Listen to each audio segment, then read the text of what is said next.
بیٹے میں نے تمہیں کتنی مرتبہ کہا ہے فضول لوگوں سے سوشل میڈیا پہ نہ لڑا کرو. لیکن بابا یہ لوگ بہت بدتمیز ہیں، کسی نے تو ان کو سبق سکھانا ہوگا نا. سبق کیا گالی دینے سے سکھایا جاتا ہے؟ بابا گالی تو پہلے انہوں نے دی تھی، میں نے تو پہلے عزت سے سمجھانے کی کوشش کی. بیٹے لیکن اگر تم گالی دو گے تو تمہاری بات کو کوئی نہیں سنے گا، سب کو صرف گالی نظر آئے گی. لیکن بابا یہ لوگ میرے ملک کا مذاق اڑا رہے تھے اور اس کے اوپر فیملی والی گالیاں بھی دے رہے تھے. آپ سب کی عزت بچانے کے لیے مجبور تھا.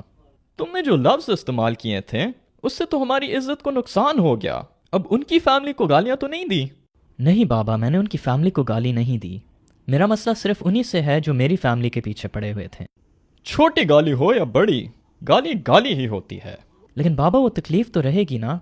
اس کا مطلب ہے تم سمجھانے کے لیے نہیں ان سے بات کر رہے تھے، تمہیں بس غصہ نکالنے کا موقع چاہیے تھا.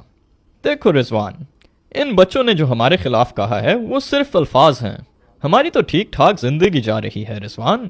ہمیں ان کی سوچ سے نقصان نہیں ہوتا. جب بھی کسی سے بحث کر رہے ہو عزت سے بتایا کرو. اگر آگے سے وہ پھر بھی بدتمیزی کر رہا ہے تو بس رہنے دو، باقی اللہ دیکھیں گے.